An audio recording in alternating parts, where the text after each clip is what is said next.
विशाल साहब जी का ये सूत्र था कि उनसे जब भी कोई शास्त्रार्थ करने आते थे तो उनके सवालों का वो जवाब नहीं देते थे, बल्कि उनके जवाबों में से ही एक नया सवाल पैदा करके फिर वही सवाल उनसे कर देते थे। बेचारा जवाब देते देते देते देते थक जाता था और वहां से माथा झुका करके चल देता था।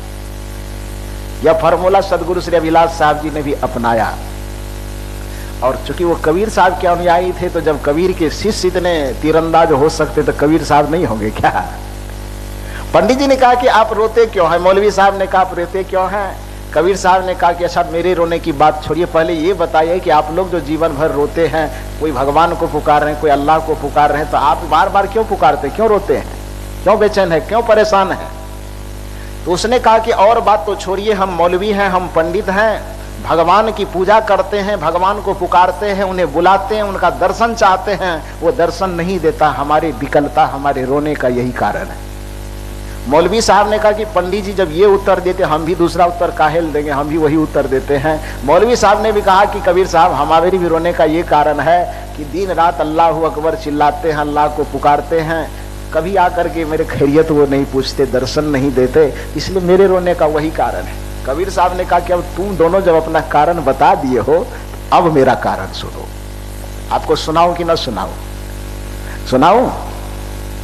कबीर साहब ने कहा कि अब मेरा कारण सुनो रोने का। जब तुम अपने अपने रोने का कारण बताया, पंडित कह रहे कि मैं भगवान को पुकारते पुकारते जीवन बीत गई, भगवान नहीं मिलता है, और मौलवी कहते हैं कि मैं अल्लाह को पुकारते पुकारते जीवन मेरा थक गया, घुटने में छाला पड़ गया है, फिर भी अल्लाह दर्शन देने के लिए नहीं आता है, तो मेरे रोने का भी अब कारण सुनो। और कबीर साहब कहते हैं, पंडित दुखी भगवान नहीं मिलता, और मुल्ला दुखी रहमान नहीं मिलता। पंडित दुखी भगवान नहीं मिलता, मुल्ला दुखी रहमान नहीं मिलता। लेकिन कबीर साहब अपने बारे में कहते कि पंडित दुखी भगवान नहीं मिलता, मुल्ला दुखी रहमान नहीं मिलता, लेकिन हम हैं दुखी इंसानों की बस्ती में, ढूंढने पर भी इंसान नहीं मिलता, ढूंढने पर भी इंसान नहीं मिलता। हमारे दुखी होने का, हमारे चिंतित होने का कारण यह नहीं है कि कोई भगवान हमें नहीं मिल रहा है। हमारे दुखी या हमारे चिंता का विषय यह नहीं है कि कोई रहमान नहीं मिल रहा है। हमारे चिंता का, हमारे दुख का, हमारे चिंतन का विषय यह है कि इंसानों की बस्ती में भी ढूंढने पर कोई सच्चा इंसान मुझे नहीं मिल रहा है। मैं अपना दर्शन, अपना दार्शनिक चिंतन भगवान के ऊपर नहीं ले जा सकता, मैं अपने दर्शन और चिंतन का विषय किसी रहमान के ऊपर नहीं ले जा सकता।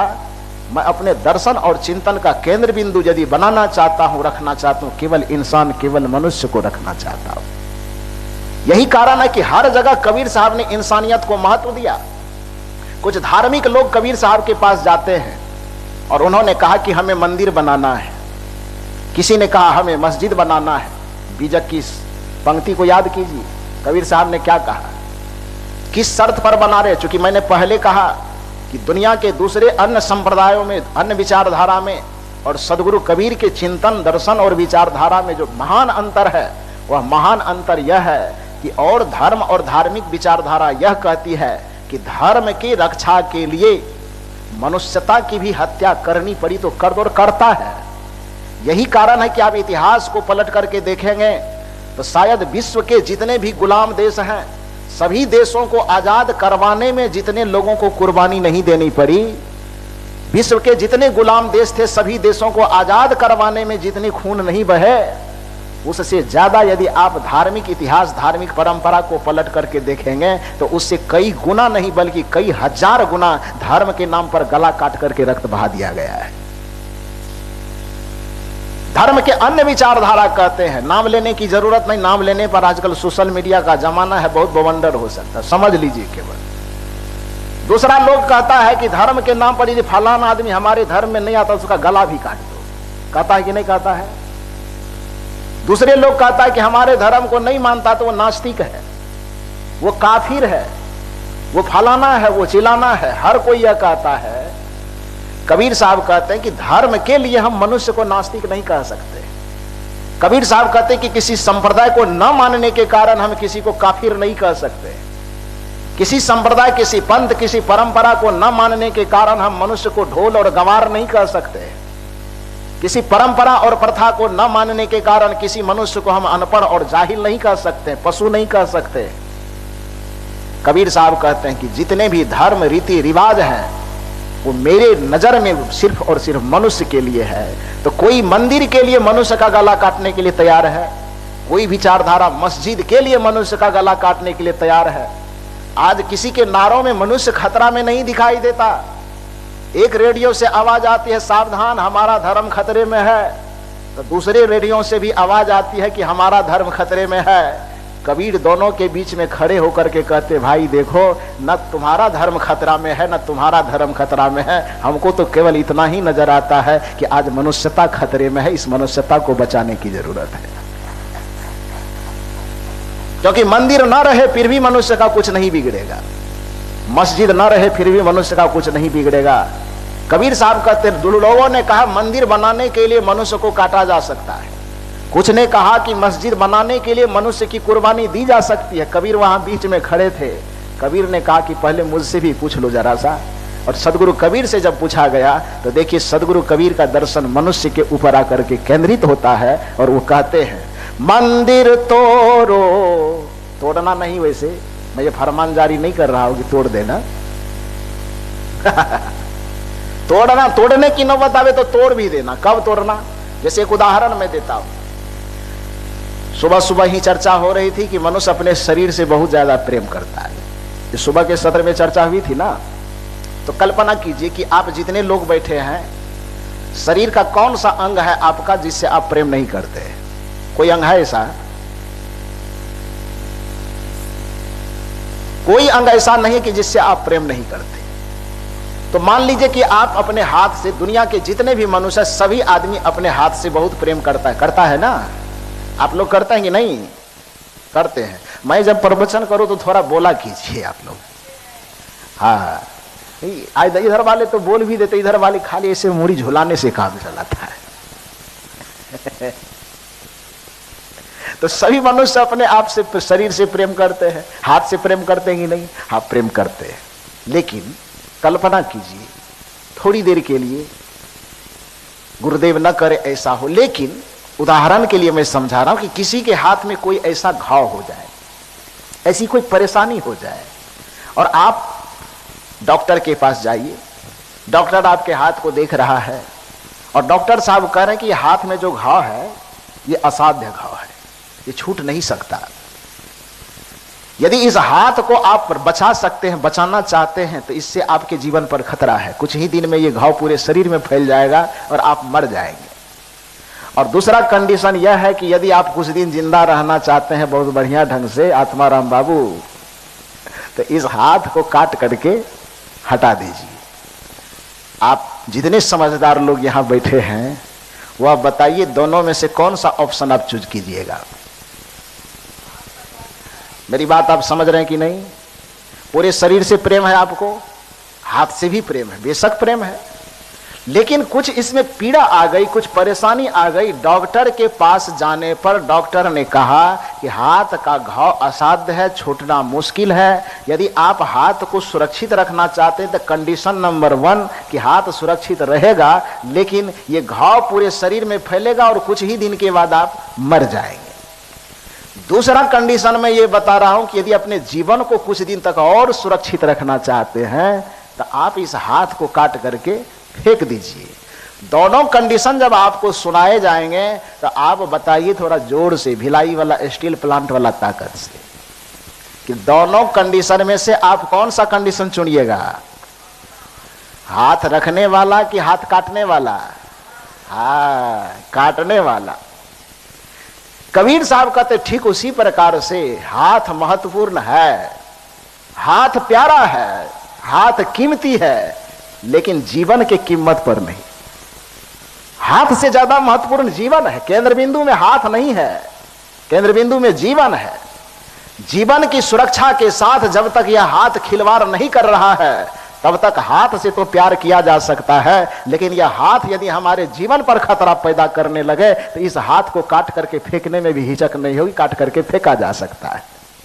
कबीर साहब के दर्शन का यही तर्क है, उनके चिंतन का यही तर्क है कि मानवता यदि सुरक्षित रहे, मनुष्य और मनुष्यता यदि सुरक्षित रहे तो मनुष्यता की सुरक्षित रहने के बाद यदि बगल में मंदिर भी बन जाए तो कोई दिक्कत नहीं, रहने दीजिए मजे के साथ। मनुष्यता की सुरक्षा के साथ यदि खिलवाड़ न होता हो तो बगल में कोई मस्जिद, गिरजाघर, गुरुद्वारा भी खड़ा हो जाता है तो हो जाने दीजिए, बड़ा सुंदर है, क्या दिक्कत है। उससे भी बड़े संगीत के धुन आते हैं, मन मस्त हुआ तब क्यों बोले, हंसा पाया मान सरोवर ताल तलैया क्यों डोले, हीरा पाए गांठ गठियायो बार बार वाको क्यों खोले, तेरा साहब है घट भीतर बाहर नैना क्यों खोले। कहत कबीर सुनो भाई साधु साहब मिल गए तिल ओले।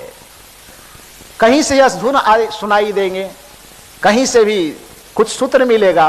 तो इसलिए मनुष्यता जैसे शरीर सुरक्षित रहे तो हाथ को रहने दो, कोई दिक्कत नहीं। शरीर पर खतरा, जीवन पर खतरा ना पैदा करे तो आंख भी प्यारा है, जीवन पर खतरा ना पैदा करे तो हर चीज प्यारा है। लेकिन जीवन पर कुछ खतरा पैदा करे तो सब मोह माया का त्याग करके डॉक्टर के पास जाकर के उल्टे पैसा दे करके कहते इसको काट के फेंक दीजिए। कहते हैं ना पैसा डॉक्टर देता, क्या भी देते हैं, कटवा करके फेंकने में पैसा डॉक्टर साहब देते हैं कि आप ही देते हैं? अपना पैसा लगा करके और उसको कटवा करके आप फेंकते हैं कि नहीं? अब कबीर साहब के पास लौट करके आइए।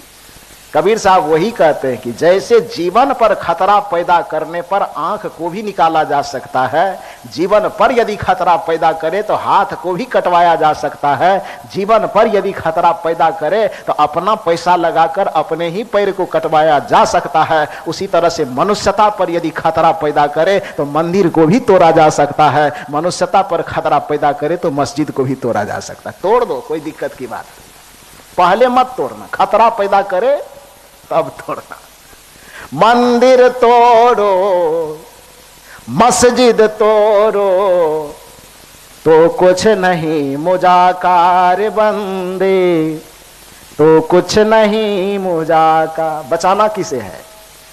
मंदिर तोड़ो, मस्जिद तोड़ो तो कुछ नहीं मुजाकार बंदे, तो कुछ नहीं मुजाका। अब देखिए कबीर का दर्शन, पर किसी का दिल मत तोड़ो, यह घर खास खुदा कार बंदे, यह घर खास खुदा का। मंदिर टूट जाए टूट जाने दो, क्योंकि वो आपके हमारे बनाए मंदिर है। मस्जिद टूट जाए टूट जाने दो, क्योंकि उसको आपने हमने बनाया है। पर ये 3.5 हाथ का जो मंदिर बनाया है, जिस भगवान ने बनाया है वो भगवान खुद ही इस मंदिर में बैठा हुआ है। इसलिए इस 3.5 हाथ के मंदिर को मत तोड़ो, इस 3.5 हाथ के मंदिर को बचा लो। बाकी सारा मंदिर टूट भी जाए तो टूट जाने दो, कोई फिक्र करने की बात नहीं है। ये किसने कहा? थोड़ा जोर से बोलिए। सदगुरु कबीर साहब ने कहा कि मंदिर तोड़ो, मस्जिद तोड़ो तो कुछ नहीं मुजाका है, पर किसी का दिल मत तोड़ो, यह घर खास खुदा का, खास भगवान का घर यह मंदिर है, इसको बचाना जरूरी है। दूसरे जगह पर कबीर साहब कहते हैं कि भगवान को खोजना हो तो भगवान मनुष्य के अलावा कहीं मिलेगा नहीं। समय कुछ ज्यादा हो गया क्या? समय कुछ ज्यादा हो गया, बंद करूं और थोड़ा सा? हाँ, तो इस पंक्ति को पूरा करके संपन्न करता हूं। सदगुरु कबीर कहते हैं कि इस मनुष्य के अलावा ईश्वरत्व का साक्षात्कार और कहीं नहीं होगा। इस मनुष्य के अलावा ईश्वरत्व का दर्शन और कहीं हो ही नहीं सकता है। ईश्वरत्व की अनुभूति के लिए, ईश्वरत्व के दर्शन के लिए मनुष्य और मनुष्यता का सुरक्षित रहना आवश्यक है। सदगुरु कबीर के बीजक की एक पंक्ति को और याद कीजिए जरा सा, तब पता चलेगा कि उनके दर्शन के केंद्र बिंदु में मनुष्य कैसे है।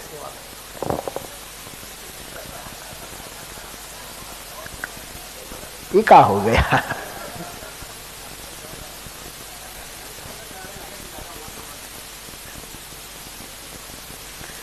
तो हमको खिलाना पड़ेगा ज्यादा आप लोगों को। 4-5 सब्जी ही खिलाते हैं, अभी 10 खिलाइएगा। तो ठीक है, आप लोगों से तो विरोध नहीं कर सकते, बिहार से हम अकेले आए हैं। सुरक्षित जाना है तो आप जो जो कहिएगा वो मानना पड़ेगा। आप कहते हैं कि हमको किडनैप करके ले जाइएगा, हम तो ले जाएंगे, आप तो पहले किडनैप कर लिए हमको। मंच पर बैठाते हैं कि 1 घंटा बोलवाना है, और माइक देते हैं तो बोलवाते कितना पर ब्रेक लेते हैं मुझे भी पता नहीं, क्योंकि मेरे पास घड़ी नहीं है। एक तो अपने बहुत दूर चली जाती है गाड़ी, रुकते रुकते ब्रेक मारते मारते जब रोकता हूं तो फिर से आप गियर चेंज कर देते हैं। खैर कोई बात नहीं, आप लोगों को बहुत बहुत धन्यवाद कि आपको मेरी टूटी फूटी बातें इतनी अच्छी लगती है। मेरी बातें कुछ भी अच्छी लगती, इसमें मैं ये नहीं मान रहा हूं कि मैं बोलता बढ़िया हूं। मेरे बोलने से कोई बात आपको बढ़िया लग रहा है ये मैं नहीं मान रहा हूं, बल्कि ये मैं मान के चल रहा हूं कि आपके कान कितने सुंदर हैं कि मेरे टूटे फूटे भाषा भी आपको बड़ा प्रिय लग रहा है।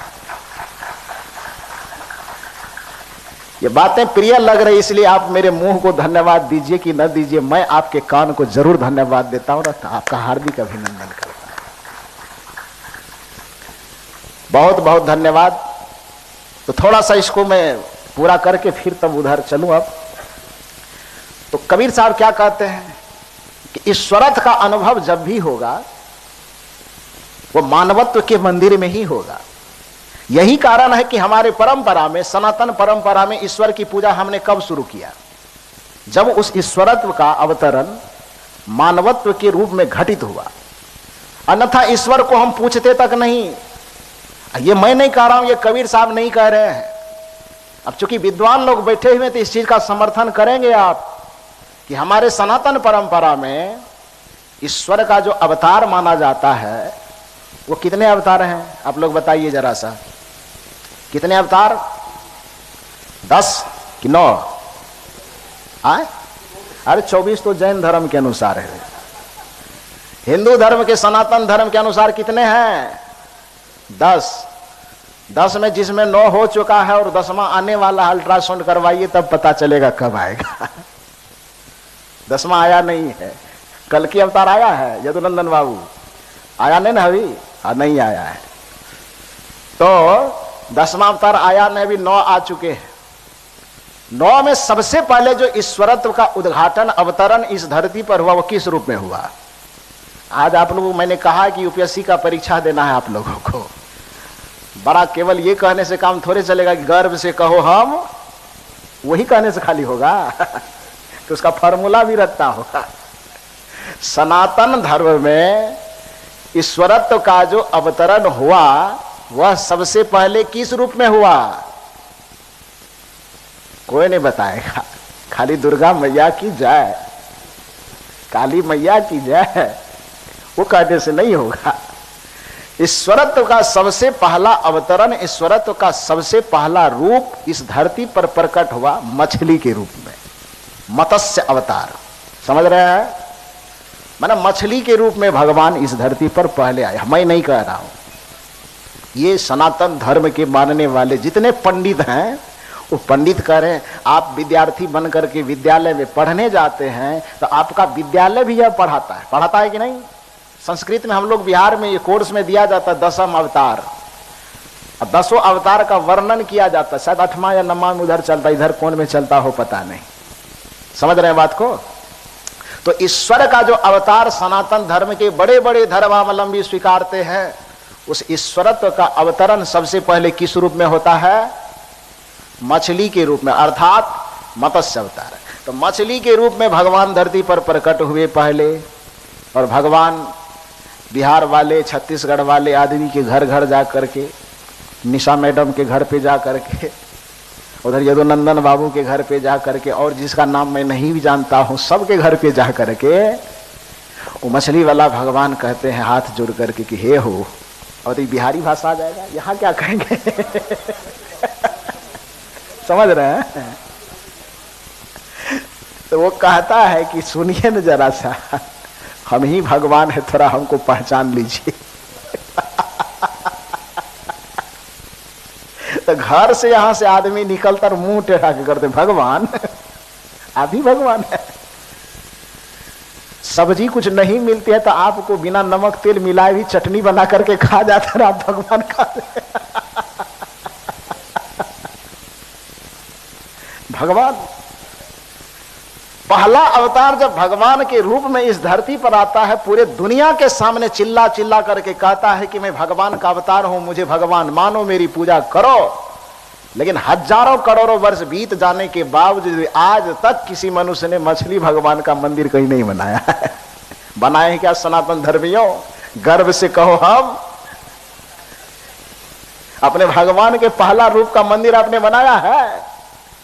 उसके नाम पर कहीं आपने अगरबत्ती दिखाया है? उसके नाम पर कोई व्रत त्योहार आपने रखा है? नहीं रखा है।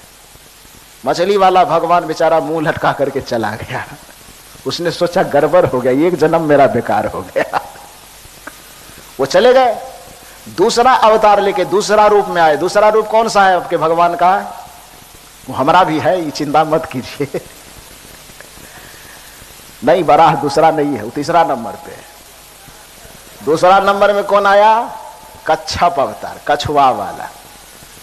वो भी सोचा कि एक ट्रिप तो पार हो गया, मछली वाला में कोई पहचान नहीं पाया, कोई स्वीकार ही नहीं किया। दूसरा रूप कच्छप का रूप लेकर के आया और कछुआ वाला भी घर घर जा करके घूम घूम करके कहा कि मैं भगवान हूं, मैं भगवान का दूसरा अवतार, दूसरा शरीर धारण करके आया हूं, मुझे स्वीकार कर लो। आप बताइए, अभी तक स्वीकार किए हैं? बताइए ना जोर से। आप नहीं बोल रहे तो मुझे आनंद नहीं आ रहा है। आप स्वीकार किए हैं? आप कैसे कहते हैं कि कबीर साहब भगवान और देवी देवता के विरोधी? सबसे विरोधी तो आप ही लोग बैठे हुए हैं। बैठे हैं कि नहीं बैठे हैं? भगवानवादी बनते और भगवान को स्वीकार नहीं करते हैं। कछुआ वाले को आपने स्वीकार, मछली वाले को आपने स्वीकार नहीं किया।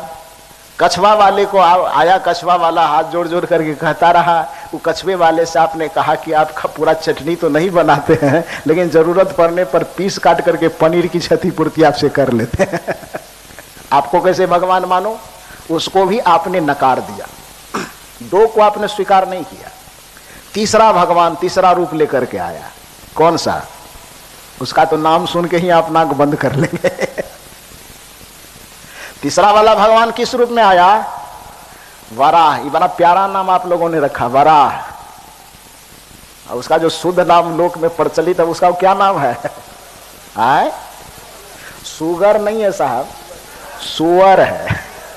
सुगर माने तो चीनी होता है। वो माता जी सब हंस रही है, बताओ। सुगर नहीं, स्वदर्घु का गौ, सहर्षु का गौ, र सुगर नहीं। सुगर का मतलब चीनी होता है। सहर्षु का र सुअर। तो वराह भगवान जो है उस सुअर का अवतार लेकर के हमारे बीच में तीसरा रूप आया। वो जैसे ही आ रहे थे कहने के लिए कि हम ही भगवान है, तो जैसे देखा दूर में आदमी पहले से लाठी लेके तैयार है। मैं गलत कह रहा हूं क्या? अच्छा कल्पना कीजिए, छोड़िए पहले आया होगा कि नहीं, कल ही भेज दे आपके दरवाजे पर। तो आरती सजा करके ओम जय जगदीश हरे कीजिएगा कि ना कीजिएगा? नहीं कीजिएगा। लाठी डंडे लेकर के पहले से तैयार रहेंगे और वो जितना बार कहेगा कि मैं ही भगवान हूं, उतना बार आप लाठी चमकाइए कि जाइए सीधे लौट करके। कोई स्थान आपका यहां पर नहीं, आपने उसको स्वीकार नहीं किया। चौथा अवतार भगवान लेकर के आया। चिंतन कीजिए ना, यही चीज तो कबीर साहब कहने के लिए, करने के लिए कह रहे हैं। कबीर साहब ने कभी ये नहीं कहा कि भगवान को मत मानो। कबीर साहब ने यह कहा कि भगवान को मानने से पहले भगवान को जान तो लो कि भगवान है क्या। कबीर साहब ने कभी ये नहीं कहा कि देवी मत मानो, देवता मत मानो, बल्कि कबीर साहब कहते देवी देवता को मानने से पहले यह अच्छी तरह से जान लो कि देवी कौन है, देवता कौन है। जान करके जो सच लगे तो मान लेना, जानने के बाद जो सच ना लगे तो उसको छोड़ देना। इसमें गलत क्या कहा मेरे भाई? लेकिन आपके आंख पर तो नफरत का वो जहर चढ़ा दिया गया कि मैंने पहले कहा कि नफरत का जहर चढ़ करके भी आदमी को अंधा कर देता है। वो अंधापन ला दिया गया कि अच्छी बात भी सुनने के बाद अच्छी लगी ही नहीं, कबीर कभी प्यारे लगे ही नहीं। यही कारण है कि आज तक कबीर को सम्मान की निगाह से कबीर को पुकारा भी नहीं जाता है। दुर्भाग्य की बात है कि हमारे लोग भी हमारे बीच में खड़े होते हैं तो कबीर को दास कह करके पुकारते हैं। इससे बड़ा दुख होता है। कबीर को दास कभी नहीं कहा जाना चाहिए। अरे साधारण सी बात है कि आप अपने पिता का नाम पूछा जाता है, उस पिता के नाम के आगे भी आप श्री लगाते हैं। आपको अंग्रेजी में पूछा जाए, यदि आप कॉपी में लिख दिए, कहे कि गंगा लिखो, लिख दिए गंगा लिखे आप, तो गंगा लिखना आपका सही होगा कि गलत होगा? गंगा लिखा आपने तो गंगा लिखना, अंग्रेजी में गंगा लिखे आप तो गंगा लिखना आपका सही होगा कि गलत? वो गलत होगा। वो गंगा लिखने से पहले आपको द लगाना होगा। गीता लिखेंगे आप तो सीधे गीता नहीं लिखेंगे, उसके पहले THE लिखना होगा ना, आर्टिकल जोड़ना होगा आपको। तो जैसे अंग्रेजी में आप द आर्टिकल लगाते हैं तब कुछ महत्वपूर्ण चीजों का जो शुद्धिकरण होता है, आप अपने माता और पिता का नाम लेते हैं तो उसके पहले आदर सूचक वाक्य लगाते हैं, आप श्री शब्द या श्रीमती शब्द का प्रयोग करते हैं, तब आप संस्कारी माने जाते हैं। मुझे याद है मैं वर्ग 8 क्लास में पढ़ रहा था, ध्यान दीजिए, और यदि यह बात आपको अच्छी लगे तो कम से कम इतना जरूर सीखिएगा कि आज के बाद कभी भी किसी जगह बोलने का मौका लगे तो कबीर साहब को आप कबीर या कबीर दास कह करके नहीं पुकारेंगे, संत सम्राट सदगुरु कबीर साहब कहेंगे। आप उनके बच्चे हैं तो ये उम्मीद तो आपसे किया ही जा सकता है ना। मैं अपनी बात बताता हूं, वर्ग 8वां में मैं पढ़ रहा था, तो क्लास में टीचर बैठे हुए थे और शिक्षक महोदय हम लोगों को पढ़ा रहे थे, क्लास टीचर। अचानक हमारे हेडमास्टर साहब क्लास में प्रवेश किए, रूम में प्रवेश किए, तो शिक्षक भी खड़े हो गए और सभी विद्यार्थी भी खड़े हो गए। आदर से खड़े होने के बाद हेडमास्टर साहब का कि मैं देखने आया था, घूम फिर करके देख लिया, सब बढ़िया है। बच्चों एक बात पूछूं आपसे? तो शिक्षक जो बैठे थे उसने कहा, सर, मुस्कुराते हुए कहा, सर पूछा जाए। तो हेडमास्टर साहब विद्यार्थी खड़े खड़े सबसे पूछते हैं कि बताइए हमारे देश के प्रधानमंत्री का क्या नाम है? ध्यान दीजिए मेरी बात पर। हेडमास्टर साहब ने कहा कि हमारे देश के प्रधानमंत्री का क्या नाम है? उस समय प्रधानमंत्री थे श्री अटल बिहारी वाजपेयी। तो उसमें से एक आगे का एक विद्यार्थी कहा कि सर हमारे देश के प्रधानमंत्री का नाम है अटल बिहारी वाजपेयी। तो कहा ठीक है, बैठ जाओ। बैठा दिया। दूसरे विद्यार्थी से कहा तुम बताओ जी। तो एक तो हैबिट भी बनी रहती है, और एक आदमी बोला, दूसरा को कहा बैठ जाओ, तो अब बैठ जाने का मतलब सही हो गया, तब ना बैठ जाओ। दूसरे विद्यार्थी भी उतने कॉन्फिडेंस से कहा कि अटल बिहारी वाजपेयी, उसको भी कहा बैठ जाओ। अब दो ठो को प्रमाण मिल गया कि बैठ जाओ कहा, तब जितना विद्यार्थी क्या कहेगा? वही कहेगा ना, क्या है? अटल बिहारी वाजपेयी। ठीक है बैठ जाओ। देश के प्रधानमंत्री का क्या नाम है? अटल बिहारी वाजपेयी। बैठ जाओ ना। पूरे क्लास के जितने विद्यार्थी थे सबने बड़ा कॉन्फिडेंस के साथ कहा अटल बिहारी वाजपेयी। और जब सबको बोला हुआ हो गया, उसके बाद हेडमास्टर साहब एक विद्यार्थी को बोले कि उधर से एक ठो शीशम की छड़ी तोड़ करके लाओ। तो सब एक दूसरे का मुंह देख रहे हैं, किसी को खड़ा रखा, क्योंकि नियम तो यही था कि जिसकी गलती होती थी उसको खड़ा किया जाता था। यहाँ तो ये हो गया है कि सब बैठ गया, उसके बाद कहता शीशम की छड़ी लाओ। तो शीशम की छड़ी लाई गई, सब एक दूसरे का मुंह देख रहे हैं कि वाजपेयी जी ही है ना रे, कि दूसरा कोई है? तो दूसरा कहता नहीं, तो दूसरा कहता नहीं वाजपेयी जी ही है। तो क्या छड़ी क्यों मंगा रहा है? पता नहीं, सबको बैठा भी दिया है, प्रधानमंत्री वो है भी, फिर भी छड़ी क्यों मंगा रहा है, समझ में नहीं आता है। तो हेडमास्टर साहब खड़े रहे।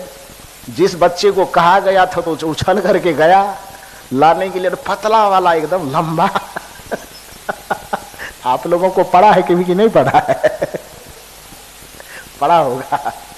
तो वो छड़ी, लंबी छड़ी एकदम शीशम की ले आया वो, और लाने के बाद तब उसके बाद हेडमास्टर साहब सबको बोलते हैं, आत्माराम बाबू आप बैठ गए हैं ये, आप भी छड़ी किसी को मारे हैं कि नहीं मारे?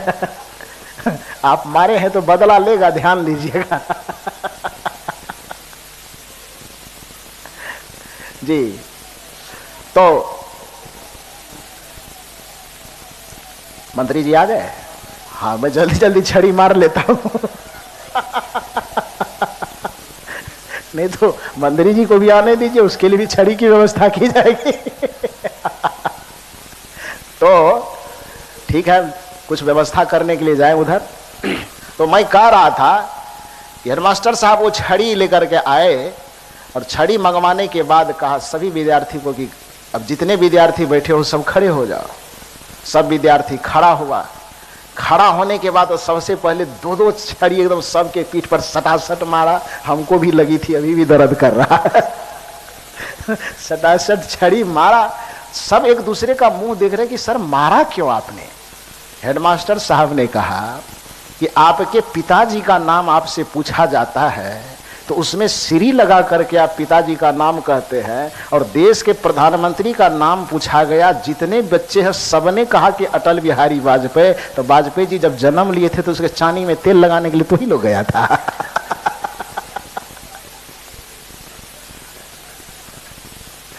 अटल बिहारी वाजपेयी देश के प्रधानमंत्री इतनी गरिमा में पद पर बैठे हैं, उसका नाम कैसे लिया जाना चाहिए ये भी पता नहीं। तो आज 650 वर्ष पहले से जो पूरे मानवता का आलोक है, पूरे मानवता का सूर्य की भांति जो दिग्दर्शन और मार्गदर्शन करते आ रहा है, ऐसे कबीर के लिए हम कबीरदास शब्द का प्रयोग करें, यह बड़े शर्मनाक बात है। यह प्रयोग हमें नहीं करना चाहिए। अब हम लोगों के सामने माननीय मंत्री जी पधार रहे हैं, आप सब लोग उनका स्वागत कीजिए।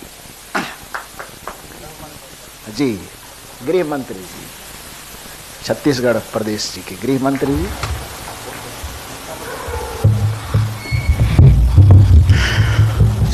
बोलिए सदगुरु कबीर साहेब की जय, सदगुरु कबीर साहेब की जय। ये हम सब के लिए परम सौभाग्य की बात है कि आज ये जो त्रिदिवसीय सद्ज्ञान महोत्सव चल रहा है उसके दूसरे दिन के ये आखिरी दूसरे सत्र में हमारे अग्रज माननीय श्री ताम्रध्वज साहू जी, गृह मंत्री छत्तीसगढ़ शासन, हमारे अनुरोध को स्वीकार करके यहाँ पधारे हैं और उनसे अनुरोध की पूज्य गुरुदेव संत श्री अभय साहेब जी का पुष्पहार से स्वागत करें।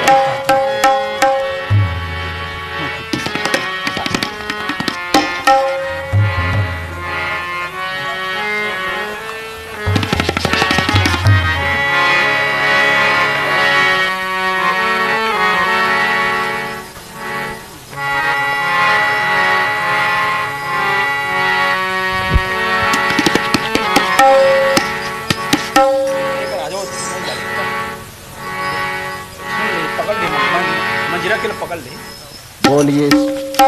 हेलो हेलो, आवाज इसका बढ़ाइए, आवाज इसका बढ़ाइए। हेलो हेलो, ठीक। आप लोग शांतचित्त होकर के बैठे।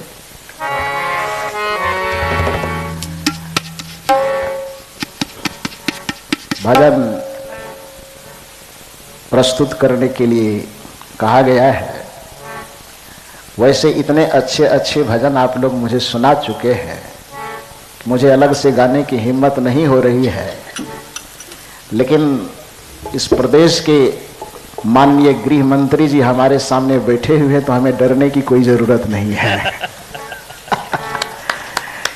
क्योंकि इनकी छत्र छाया में अभी पूरा छत्तीसगढ़ प्रदेश निर्भय होकर के, शांत होकर के जीवन जी रहा है।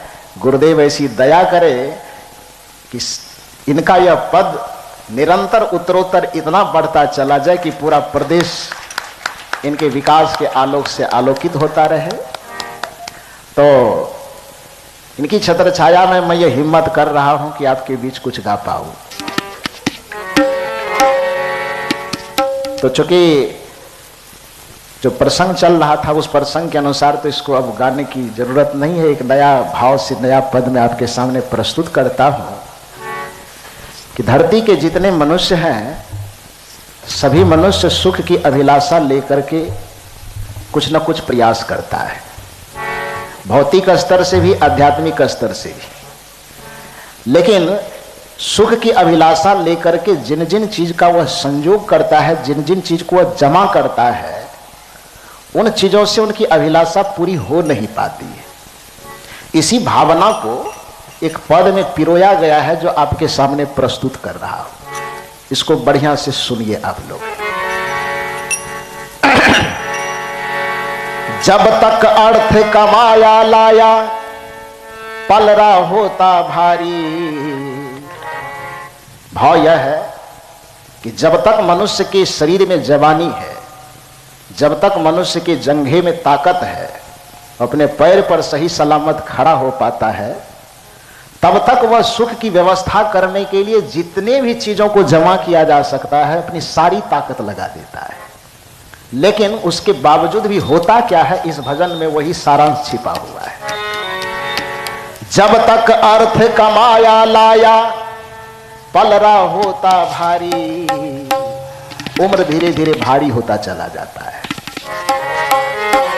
जब तक अर्थ कमाया लाया पलरा होता भारी, तब तक में तो हो जाती है जाने की तैयारी।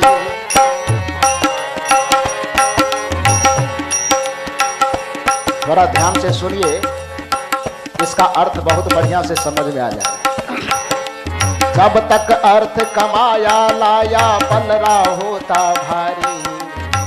सुख के साधनों को जब तक हम जमा किए तब तक में उम्र ही भारी हो गई, पलड़ा भारी हो गया। जब तक अर्थ कमाया लाया पलरा होता भारी, तब तक में तो हो जाती है जाने की तैयारी। तब तक में तो हो जाती है जाने की तैयारी।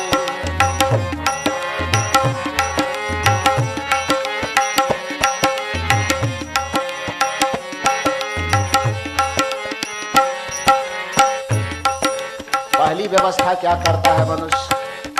जमीन जगह खरीदता है, बाग बगीचा लगाता है और सोचता है कि इस जमीन से, जायदाद से, बाग बगीचे से अच्छे अच्छे फसल और फल मिलेंगे, जिसको बेच करके पैसा जमा करूंगा, धन होगा और उस धन से सुख प्राप्त करूंगा। सोच तो बड़ा अच्छा है, लेकिन अंततः परिणाम क्या निकलता है सुनिए। बाग लगाया फल का हमने पानी से उसे सींचा।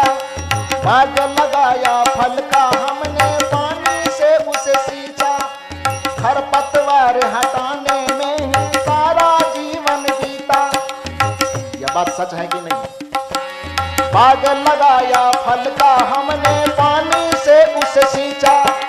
खरपतवार हटाने में ही सारा जीवन बीता।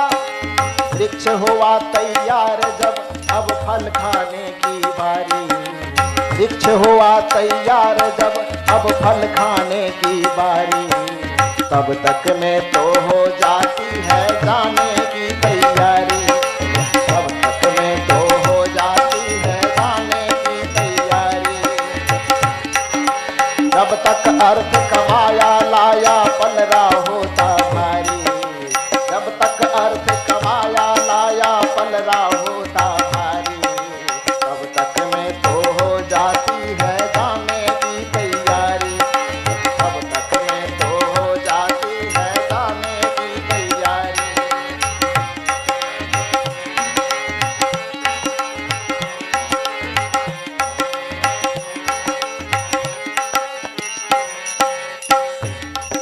अर्थात उस जमीन जायदाद से हम सुख भोगने लायक रह ही नहीं जाते।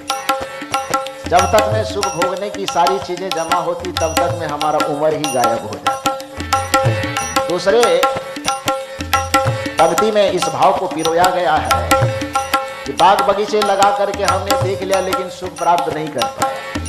दूसरा चीज, हम मकान बना करके, भवन बना करके, बिल्डिंग बना करके सोचते हैं कि जीवन के बचे हुए क्षण को इस भवन में सो करके बढ़िया से गुजारेंगे, इससे हमें सुख प्राप्त होगा। और उसके लिए जीतोड़ मेहनत करके हम बढ़िया भवन तैयार करते हैं ना, सब कोई बनाता है। लेकिन उससे क्या होता है, इस कड़ी में सुनिए।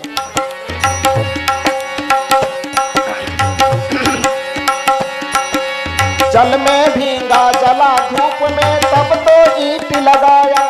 बहुत मेहनत किया, जाड़े में, गर्मी में, ठंडी में, बरसात में, तब जाकर के 2 ईंट जोड़ करके मकान बनाया। जल में भींगा जला धूप में तब तो ईंट लगाया। 1 महल 2 महल बना शीशा उसमें जड़वाया। जल में भींगा जला धूप में तब तो ईंट लगाया। 1 महल 2 महल बना शीशा उसमें जड़वाया। बन के हुआ तैयार महल जब अब सोने की बारी, बन के हुआ तैयार महल जब अब सोने की बारी, तब तक में तो हो जाती है जाने की तैयारी। बन के हुआ तैयार महल जब अब सोने की बारी, तब तक में तो हो जाती है जाने की तैयारी।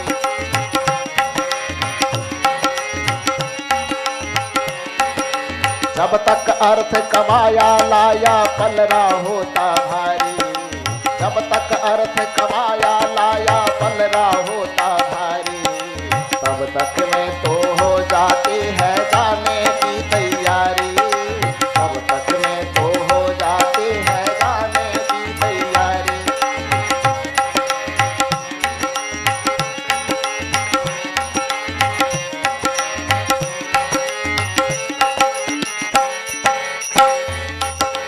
तीसरी और अंतिम कड़ी है इसकी। दो चीज से मनुष्य आशा बांधता है, एक जमीन जायदाद से, दूसरा मकान से। जब वहां इसका सुख पूरे होने की उम्मीद पूरी नहीं हो पाती है, तब तीसरा उम्मीद यह अपने परिवार और परिवार के बच्चों पर लगाता है। परिवार के जितने सदस्य होंगे, जितने बच्चे होंगे, बेटा पोता नाती नदनी, उसके मार्फत से सुख मिल जाए। और यह उम्मीद लगा करके करता क्या है एक आदमी, जो आप करते हैं, आप अपने ही करतूत को, कर्तव्य को, भाव को इस पंक्ति में सुनिए। क्या कहा जा रहा है? पिता बना दादा की चाहत माया नाच नचाती, पिता बना दादा की चाहत माया नाच नचाती, कभी नहीं ये पूरी होती तृष्णा बढ़ती जाती। पिता बना दादा की चाहत माया नाच नचाती, कभी नहीं ये पूरी होती तृष्णा बढ़ती जाती। पुत्र के पुत्र की जब तक आती कानों में किलकारी। शब्द पर ध्यान दीजिए। पुत्र के पुत्र मतलब पोता। पुत्र के पुत्र की जब तक आती कानों में किलकारी, पुत्र के पुत्र की जब तक आती कानों में किलकारी, तब तक में तो हो जाती है जाने की तैयारी। पुत्र के पुत्र की जब तक आती कानों में किलकारी, तब तक में तो हो जाती है जाने की तैयारी। जब तक अर्थ कमाया लाया पलरा हो